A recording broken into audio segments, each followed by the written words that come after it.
Hello everyone, how are you all? I hope you all are safe at your place. Welcome to the channel Physics Junction by TK Krull, जहाँ पर आपको physics के topics बहुत ही easy और simple तरीके से कराए जाते हैं। साथ ही आपको मटेरियल भी प्रोवाइड किया जाता है ताकि आपको टॉपिक से रिगार्डिंग कोई भी क्वेरी ना हो और उसके थ्रू आप अपने नोट्स खुद भी प्रिपेयर कर सकते हैं। जो भी मैं मटेरियल आपको प्रोवाइड करती हूँ उसके अंदर मार्किंग होती है या फिर जो टॉपिक्स एज इट इज होते हैं मैं उनकी पिक्चर्स एज इट इज आपके साथ शेयर करती हूँ। और पहले मैं इसके नोट्स बना के आपको देती थी बट वहाँ पे थोड़ी प्रॉब्लम हो जाती है। कई बार हैंडराइटिंग समझने में प्रॉब्लम होती है, कई बार कुछ मिस्टेक्स हो जाती हैं, इसीलिए मैं बुक में आपको मार्क करके देती हूँ ताकि आप इजीली अपने नोट्स वहाँ से प्रिपेयर कर सके। हमारा जो आज का टॉपिक है वो है Coulomb's law. This is one of the most important topic of this part of electrostatics. इसकी जो वेक्टर फॉर्म है वो भी और इसकी जो डेफिनेशन है वो अक्सर एग्जाम्स में पूछी जाती है। सबसे पहले हमें इसकी डेफिनेशन पता होनी चाहिए कि कूलम्स ने क्या डिफाइन किया था, क्या डेफिनेशन दी थी।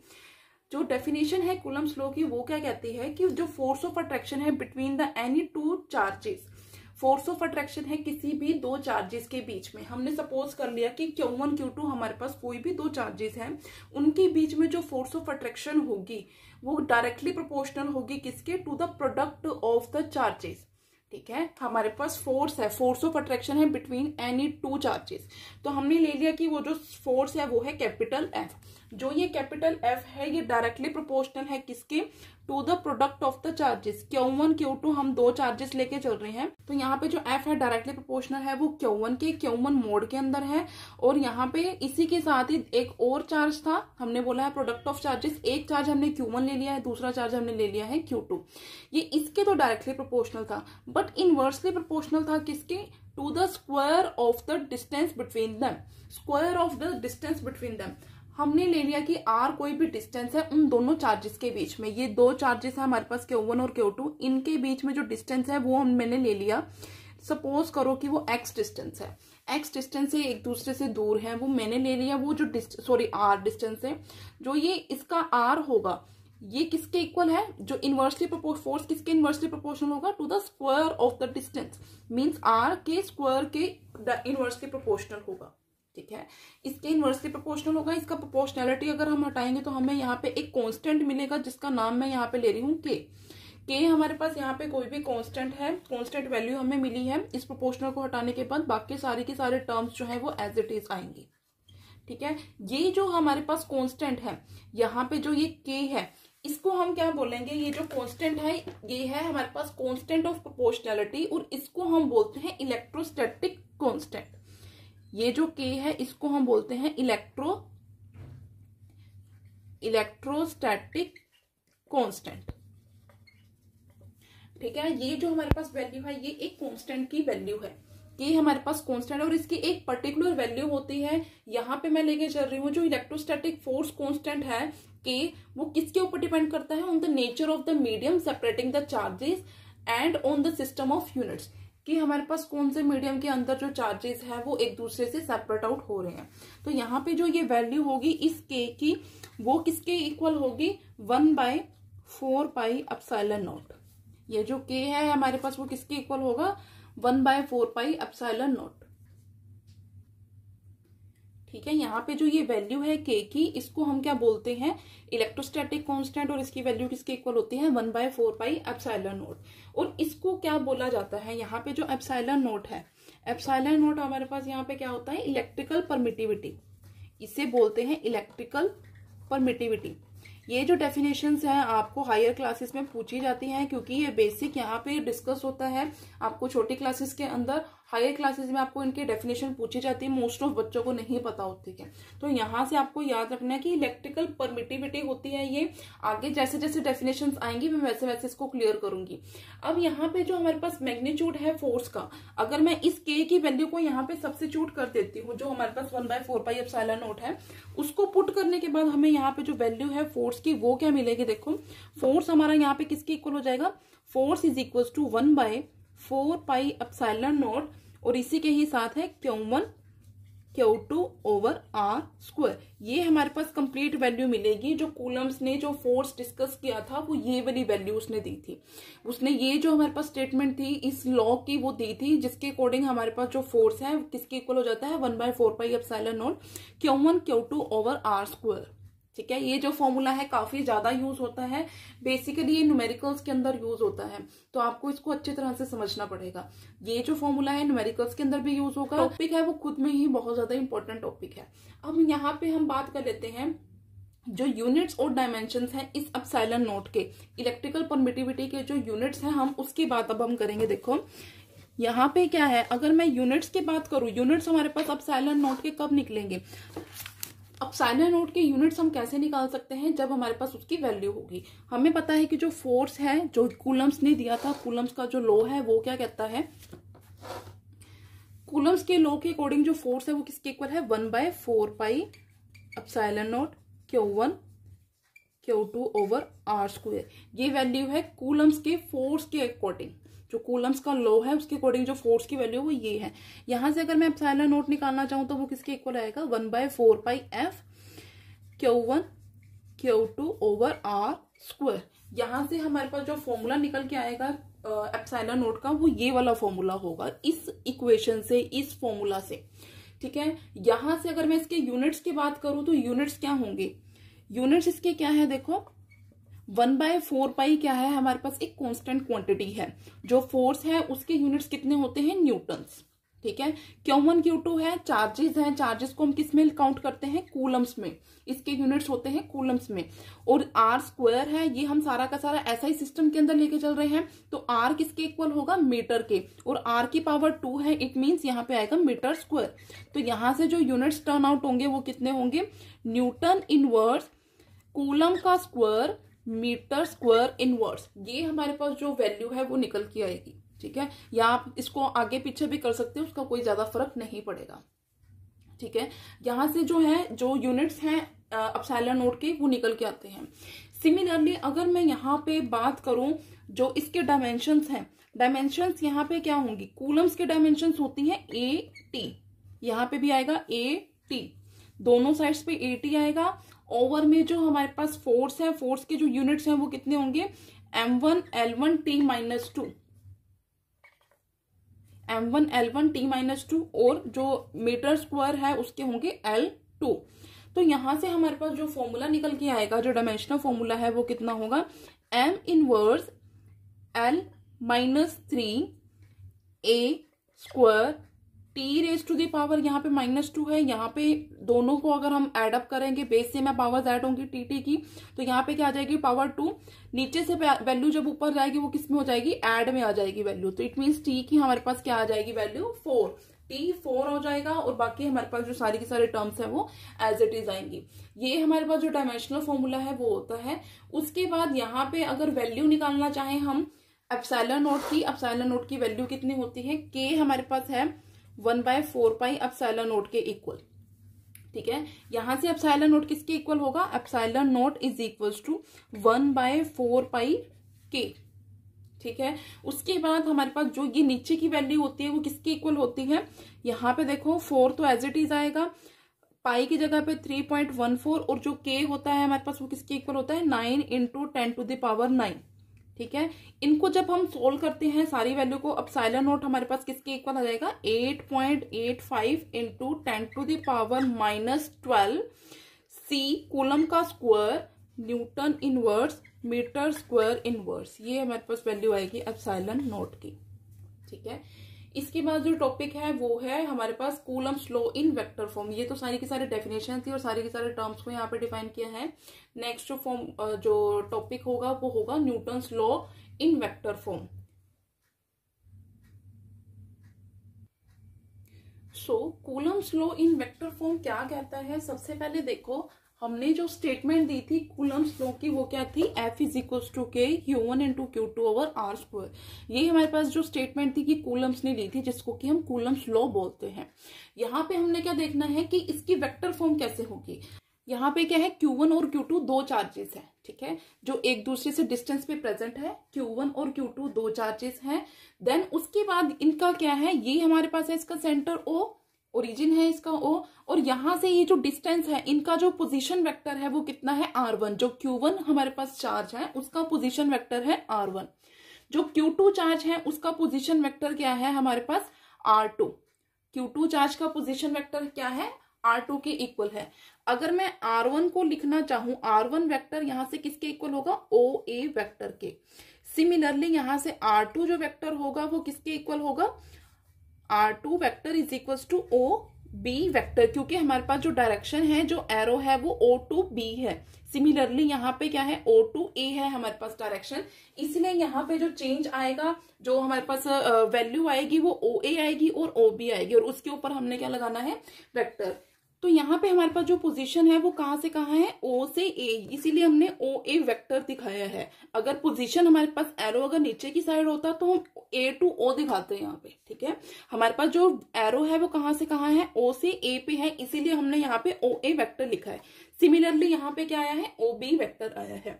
अगर मैं यहाँ पे बात करूं कि जो वेक्टर है, अगर हमारे पास जो वेक्टर है उसकी डायरेक्शन होती है A से B पे, मैं ये लेके चल रही हूँ कि अगर हमारा वेक्टर जो है वो A से B की तरफ लीड कर रहा है, ठीक है, मतलब Q1 से Q2 की तरफ है, तो यहां से हमारे पास जो वैल्यू आएगी AB वेक्टर की वैल्यू किसके इक्वल होगी, ये किसके इक्वल है फ्रॉम A। यहाँ पे कौन सा चार्ज प्रेजेंट है Q1, B पे कौन सा चार्ज प्रेजेंट है Q2, Q1 का पोजीशन वेक्टर है R1 और Q2 का पोजीशन वेक्टर है R2। तो यहाँ पे जो R आएगा वो कहां से कहां होगा फ्रॉम 1 to 2 होगा, ठीक है। R वेक्टर हमारे पास किसके इक्वल होगा, जो यहाँ पे R के हम यहाँ पे डिफाइन करेंगे पोजीशन, वो किसके इक्वल होगी 1 to 2 होगी, क्योंकि हम फर्स्ट से सेकेंड के ऊपर जा रहे हैं। AB वेक्टर यहाँ पे 1 से 2 को डिनोट कर रहा है।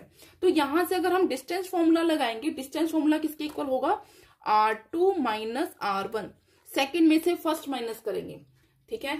अगर यहाँ पे मैं ये कहती हूँ कि BA वेक्टर की तरफ हमारे पास जो वेक्टर है वो लीड कर रहा है, तो उस केस में मतलब अगर हमारे पास जो चार्ज है वो Q2 से Q1 की तरफ है, तो वहां पे हमारे पास क्या आ जाएगा BA वेक्टर किसके इक्वल होगा, B हमारे पास कौन सा चार्ज है सेकंड चार्ज है, हमने लिख दिया यहाँ पे R2। A हमारा कौन सा चार्ज है फर्स्ट चार्ज है, यहाँ पे हमने ले लिया 1, R21 आ जाएगा यहाँ पे, ठीक है। A पे हमारे पास चार्ज 1 प्रेजेंट है, B पे हमारा चार्ज 2 प्रेजेंट है, तो यहाँ पे जो पोजीशन वेक्टर है वो कहां से कहां होगा फ्रॉम सेकंड टू फर्स्ट। तो यहां से अगर हम डिस्टेंस फॉर्मूला लगाते हैं तो वो किसके इक्वल होगा R1 vector minus R2 vector के इक्वल हो जाएगा। आई होप आपको पोजीशन फॉर्मूला डिस्टेंस फॉर्मूला लगाना आता होगा। तो यहाँ से जो डिस्टेंस फॉर्मूला है उसके अकॉर्डिंग जो वैल्यू आएगी पोजीशन वेक्टर की R21 किसके इक्वल हो जाएगा R1 माइनस R2, ये डिस्टेंस फॉर्मूला होता है, ठीक है। मैथ्स में आप करते हैं, आपका चैप्टर है एक आई थिंक +1 या +2 किसी में है, उसके अंदर ये सारी की सारी डिस्कशन दी हुई है, ठीक है। तो यहां से हमने ये बात कर ली कि AB वेक्टर और BA वेक्टर हमारे पास क्या हो जाएंगे, इस तरह से उनकी वैल्यूज को हम निकाल सकते हैं। तो अगर मैं मैग्नीट्यूड की बात करूं R12 वेक्टर की, वो किसके इक्वल होगा R12 वेक्टर का अगर मैग्नीट्यूड देखा जाए तो वो किसके क्या होता है R12 वेक्टर का मैग्नीट्यूड R12 होगा। तो ये जो R12 है ये क्या है हमारे पास, इसका मैग्नीट्यूड है। सिमिलरली R21 वेक्टर है, इसका मैग्नीट्यूड क्या होगा R21, ठीक है। यहाँ पे R12 वेक्टर का मैग्नीट्यूड होगा R12, R21 वेक्टर का मैग्नीट्यूड होगा R21। तो यहां से अगर मैं जो डायरेक्शन है वेक्टर की वो स्पेसिफाइड है किसी भी यूनिट वेक्टर के अलोंग, तो हम कैसे डिफाइन कर सकते हैं। अगर मैं यहाँ पे डिफाइन करना चाहूं R12 कैप को, ये कैप होती है, ये जो यहाँ पे ऊपर मैंने ये ट्रायंगुलर शेप में आपको दिखाया है, ये हमारे पास एक कैप होती है, इसको कैप बोलते हैं। जो ये वैल्यू है वो किसके इक्वल होती है, R कैप किसके इक्वल होता है R12 वेक्टर, जो यहाँ पे आएगा वही यहाँ पे भी आएगा। R12 vector over R12 means R12 cap किसके इक्वल है R12 vector over R12। Similarly यहाँ से जो R21 वेक्टर है कैप है वो किसके इक्वल आ जाएगी R21 वेक्टर ओवर R21 के इक्वल, ठीक है। हमारे पास ये वैल्यू इसके इक्वल आ जाएंगी। जैसे जैसे आप करेंगे वैसे वैसे आपको क्लियर होता रहेगा कि ये वैल्यूज हम कैसे लेते हैं, ठीक है। उसके बाद हमारे पास क्या है, जो फोर्स है हमारे पास, अगर मैं F12 की बात करूं, F12 फोर्स कहां से कहां है from Q1 to Q2। Similarly F21 कहां से कहां पे है, from charge Q2 to charge Q1, ठीक है। चार्ज जो है हमारा, जो फोर्स है वो कहां पे है, 1 2 कहां पे शो कर रहा है, फोर्स जो होगा बिटवीन 1 और 2 के बीच में होगा, 1 से 2 पे होगा। यहाँ पे अगर मैं F12 की बात करूं तो यहाँ पे क्या होगा, जो फोर्स होगा Q1 के ऊपर होगा, किसकी वजह से, Q2 की वजह से। अगर मैं यहाँ पे लिखूं F21 तो यहाँ पे फोर्स होगा 2 के ऊपर, किसकी वजह से, 1 की वजह से होगा, ठीक है। ये आपको रीड करना आना चाहिए, क्योंकि इसकी अगर आपको रीड करना आता तो आप इसको इजीली यहाँ पे जो सॉर्ट आउट है, इसकी जो वैल्यू है वो फाइंड आउट कर सकते हैं। आपको रीड करना आना चाहिए। यहाँ पे है force on 1 due to second, force on 2 due to first, ये आपको पता होना चाहिए, छोटे छोटे टर्म्स हैं। उसके बाद जो हमारे पास कूलम्स लॉ है वो कहाँ पे है, बिटवीन द टू चार्जेस। कौन कौन से चार्जेस हैं, हमने कौन कौन से कंसिडर किए हैं, Q1 और Q2 पे, और इनका जो पोजीशन वेक्टर है वो R1 और R2 है। तो यहाँ पे अगर हम F21 को डिफाइन करना चाहें, F21 वेक्टर हमारे पास यहाँ पे किसके इक्वल होगा, 1/4 pi epsilon naught Q1 Q2 over AB square. AB square मैंने क्यों लिया है, क्योंकि डिस्टेंस है, हम यहां से यहां तक का जो डिस्टेंस है वो लेके चल रहे हैं। Force on 2 due to first, यहाँ पे जो वैल्यू है क्या आ जाएगी, डिस्टेंस हमारा दोनों का सेम रहेगा, ठीक है। डिस्टेंस जो है वो दोनों का क्या रहेगा, सेम रहेगा। मैं अलोंग AB की बात कर रही हूँ, AB के अलोंग जो फोर्स है सेकंड के ऊपर ड्यू टू 1, मैं उसकी बात कर रही हूँ, इसीलिए यहाँ पे AB का स्क्वायर आया है। तो यहाँ पे अगर मैं इसको ओपन करूंगी तो ओपन करके हमें यहाँ पे क्या वैल्यू मिलेगी, F21 vector is equals to 1/4 pi epsilon naught Q1 Q2 over AB का स्क्वायर है। AB यहाँ पे कौन सा पोजीशन वेक्टर होगा, R12 का स्क्वायर। वेक्टर नहीं आएगा क्योंकि यहाँ पे स्क्वायर हो रहा है, ठीक है, वेक्टर यहाँ पे नहीं आएगा। इनटू में R12 कैप यहाँ पे वैल्यू आ जाएगी। इसको अगर हम ओपन करेंगे तो हमें यहाँ पे क्या मिलेगा, R12 की जगह पे क्या आ जाएगा, R2 माइनस R1 का स्क्वायर, ठीक है, R2 माइनस R1 का स्क्वायर। बट यहाँ पे अब हमें इसको ओपन करना है, ये वैल्यू हमारे पास किसके इक्वल थी, R12 वेक्टर ओवर R12 के इक्वल थी। मीन्स कि यहाँ पे R12 एक नीचे आएगा, इट मीन्स यहाँ पे क्या आएगा, इसको ओपन करेंगे तो यहाँ पे हो जाएगा क्यूब, और जो ऊपर वैल्यू हमें मिलेगी वो वैल्यू हमारे पास क्या होगी, R2 vector minus R1 vector, ठीक है। यहाँ पे क्या था, हमारे पास वैल्यू क्या आई थी, R21 माइनस यहाँ पे था R12, तो वो किसके इक्वल होगा, इसका डिस्टेंस फॉर्मूला लगाएंगे, R2 माइनस R1 के इक्वल। यहाँ पे कैप था, कैप को हमने इसके अकॉर्डिंगली चेंज किया है, और यहाँ पे हमने डिस्टेंस फॉर्मूला लगा के इसको ओपन कर दिया, ठीक है। उसके बाद यहाँ पे क्या है, ये हमारे पास जो फॉर्मूला है वो निकल के आएगा जब हम इसको सोल्व करेंगे। उसके बाद यहाँ पे देखो क्या है, ये हमने जो इक्वेशन नंबर हमारे पास, हमें ये लास्ट इक्वेशन जो भी मिली है वो सिर्फ और सिर्फ तभी वैलिड है जब यहाँ पे जो Q1 और Q2 है उनके ऊपर कोई भी साइन हो, ठीक है, पॉजिटिव नेगेटिव कोई भी साइन हो तभी वो वैलिड है। बट अगर हमारे पास दोनों चार्जेस के ऊपर सेम साइन होते हैं, अगर Q1 और Q2 दोनों के ऊपर सेम साइन होते हैं, या तो पॉजिटिव या फिर नेगेटिव, तो उस केस में हमारे पास क्या होगा, जो प्रोडक्ट होगा वो ग्रेटर देन 0 हो जाएगा। अगर सेम चार्जेस होंगे, यहाँ पे अगर Q1 और Q2 ये दोनों चार्जेस सेम हो जाएंगे, तब हमें जो प्रोडक्ट मिलेगा, जो इन दोनों का अगर हम प्रोडक्ट करेंगे तो वो हमें क्या मिलेगा, 0 से ग्रेटर मिलेगा। तो यहाँ पे हमारे पास जो फोर्स होगा वो क्या निकलेगा, F21 वेक्टर निकलेगा फोर्स, और किसके अलोंग निकलेगा, R12 के अलोंग निकलेगा, जो हमें क्या दिखाता है, रिपल्शन को दिखाएगा, ठीक है। यहाँ पे जो फोर्स निकलेगा वो F21, जो भी फोर्स निकलेगा यहाँ पे वो किसके इक्वल होगा, जब हमारे पास इन दोनों चार्जेस का प्रोडक्ट ग्रेटर देन 0 हो जाता है, तो उस केस में जो फोर्स निकलेगा वो वैल्यू हमें क्या मिलेगी, वो किसके अलोंग निकलेगा, R12 के अलोंग मिलेगा, और ये हमें क्या दिखाएगा कि यहाँ पे क्या हो रही है, रिपल्शन हो रही है। अगर हमारे पास दोनों चार्जेस अपोजिट है, मतलब एक पॉजिटिव है और एक नेगेटिव है, तो उस केस में ये जो वैल्यू है, जो प्रोडक्ट है वो क्या हो जाएगा, लेस देन 0 हो जाएगा, ठीक है। और यहाँ पे हमारे पास जो F21 है वो किसके इक्वल हो जाएगा, यहाँ पे जो पोजीशन वेक्टर क्या हो जाएगा, R12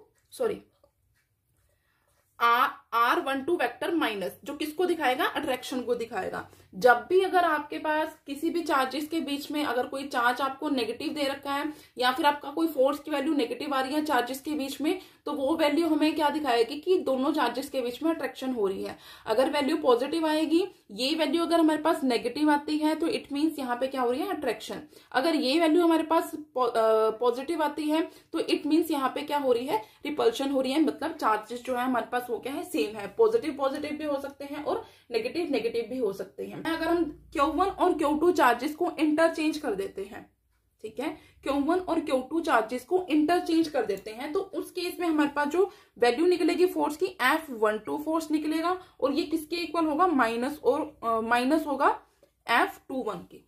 ठीक है, ये नेगेटिव वैल्यू हमें देगा इसके कॉरेस्पॉन्डिंग। ये जो वैल्यू है हमारे पास सेम वैल्यू यही आएगी बट वो नेगेटिव में आएगी, तब हमारे पास जो फोर्स है वो 12 निकलेगा अगर हम चार्जेस को इंटरचेंज कर देते हैं। सिंपली आपको याद रखना है कि अगर हमारे पास लाइक चार्जेस होंगे तो F की वैल्यू क्या आएगी, पॉजिटिव आएगी। अगर अनलाइक चार्जेस होंगे तो F की वैल्यू क्या आएगी, नेगेटिव आएगी। अनलाइक चार्जेस हमें क्या दिखाएंगे, अट्रैक्शन, और लाइक चार्जेस हमें क्या दिखाएंगे, रिपल्शन दिखाएंगे। तो ये था हमारा Coulomb's law in vector form और कूलम्ब्स लॉ। आई होप ये आपको समझ में आया होगा। अगर किसी को भी डाउट हो तो आप मुझे दोबारा कमेंट करके पूछ सकते हैं, मैं आपको दोबारा क्लियर कर दूंगी। So that was it for today's video. अगर आपको मेरी वीडियो अच्छी लगी हो तो मेरी वीडियो को लाइक करना, मेरे चैनल को सब्सक्राइब करना, ज्यादा से ज्यादा शेयर करना। Thanks for watching.